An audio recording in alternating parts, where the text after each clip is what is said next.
मिल्लत के हुक्म से उलमा इकराम को अनावीन भी दिए जाते हैं और हज़रत का पैगाम भी पढ़कर सुनाया जाता है। मैं किसी तकरीर के लिए नहीं आया हूँ, बस हज़रत का पैगाम पढ़ कर के आपके गोश गुजार कर रहा हूँ।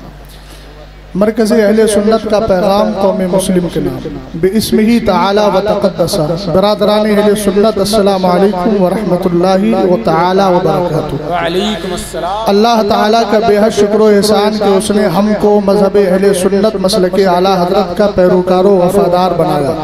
बिलाशुबा यही वो मज़हब मुहज़्ज़ब है कि जिसके मानने वालों को बेफ़ज़लिही ताला बरोज़े क़यामत चेहरों की ताबनाकी हुज़ूर सल्लल्लाहु ताला अलैहि वसल्लम की शफ़ाअत उज़्मा और जन्नती ऐशो आराम हासिल होगा।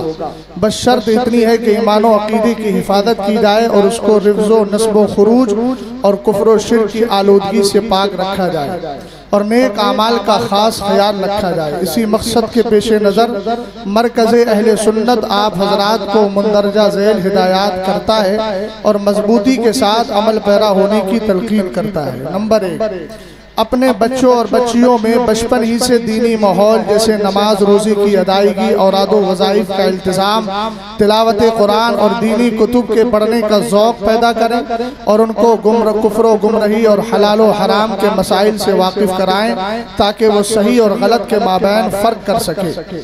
और बच्चियों पर ख़ास निगाह रखें कि वो असरी तालीम के नाम पर फितना इर्तिदाद का शिकार बनाई जा रही हैं और फिर कुफ्र व इल्हाद के दलदल में फंस कर हर तरह से बर्बाद हो रही हैं। अल-हयाज़ु बिल्लाह। हालातों, वाक़यात और माशरे में रूनुमा होने वाले फसादात ने यह बता दिया है कि बच्चियों के फितना इर्तिदाद में मुब्तला होने की 3 बुनियादी वजह मालूम होती हैं जिनका सद्देबाब बहुत ज़रूरी है। पहला पॉइंट, सोशल मीडिया का कसरत के साथ इस्तेमाल। दूसरा, लड़के और लड़कियों की मखलूत तालीम। तीसरी, शादी ब्याह में बेजा अखराजातों मुतालबात। लिहाजा सोशल मीडिया के ज़रर रसा इस्तेमाल से बच्चे और बच्चियों को दूरो नफूर रखा जाए, साथ ही उनको पाकीज़ा और साफ सुथरी तालीम दी जाए। नीज़ शादी ब्याह में गैर ज़रूरी और नाजायज़ अखराजात से मुकम्मल गुरेज किया जाए। नंबर 2, इस्लाम ने औरतों को पर्दे में रहने और उसकी पाबंदी करने का हुक्म दिया है जिस पर कुरानी आयात और हदीस मुबारका शाहिद हैं, लेकिन अफसोस आज हमारी मुस्लिम बहनें इससे काफ़ी दूर नज़र आ रही हैं और उसके गलत नताइज देखने को मिल रहे हैं। यकीनन उन घरों में बरकत के बजाय लानत होती है जिन घरों की औरतें बेपर्दा घूमे फिरे। लिहाजा मुसलमान होने का तकाजा है कि अपने घर की औरतों में इस्लामी पर्दे का माहौल कायम करें और उनको हरगिज़ बेपर्दा ना निकलने दें। नंबर 3, बातनी पाकीज़गी और रूहानियत को जिंदा रखने के लिए रिज़्क़ का हलाल व तय्यब होना बहुत ज़रूरी है। चुनांचे हदीस पाक में है कि अल्लाह पाक है और पाक चीज को ही पसंद करता है, इसलिए जरूरी है कि रिज़्क़ हलाल ही कमाएं और औलाद को वही खिलाएं ताकि उनका बातिन पाको साफ रहे।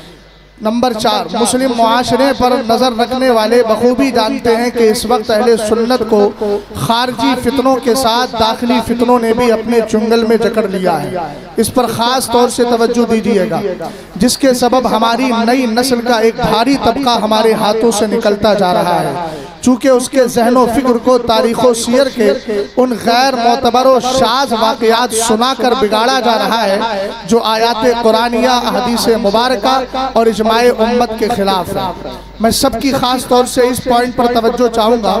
इन दाखिली फितनों में बरसरे फहरिस्त राफजियत बनाम मौलाइयत है जो हर तरह से अहले सुन्नत को नुकसान पहुँचाने के दर पर है। बर वक्त इससे बचने का तरीका मौजूदा जलसों का सुधार करना, इस पर खास तवज्जो फरमाएं। मैं मशाइख की भी चाहूँगा, उलमा की भी चाहूँगा। बर वक्त इससे बचने का तरीका मौजूदा जलसों में सुधार पैदा करना है, इस तौर पर कि कमेटी के लोग पढ़े लिखे बासनद उलमा को जलसों में दावत दें और उनको पहले ही इलाकाई हालात के मुताबिक मौजू दे दें और उसको पोस्टर में शाये भी करें और फिर इसी मौजू पर गुफ्तगू कराएं। और खतीब को भी चाहिए कि अपने मौजू पर ही जमकर गुफ्तगू करे। किसी की तारीफ में गुलू, मुबालगा आराई, झूठी शान बयान करने से मुकम्मल इज्तनाब किया जाए और साथ ही अंदाज़े तबलीग शाइस्ता और साफ सुथरा रखा जाए और दौरान तकरीर मुहज़्ज़ब और उम्दा अल्फाज का इस्तेमाल करे। चूँकि हदीस पाक में है इय्याका वमा यसूल उज़ना, यानी ऐसे अल्फाज से भी बचो जो सुनने में बुरे लगे। अल्लाह ताला हम सबको शरीयत मुतहरा पर कायम और दायम रखे और इसी पर मौत नसीब फरमाए। आमीन बिजाही सय्यदुल मुरसलीन फ़कीर मोहम्मद असजद रज़ा खान क़ादरी, मरकज़ अहले सुन्नत बरेली शरीफ। अस्सलाम।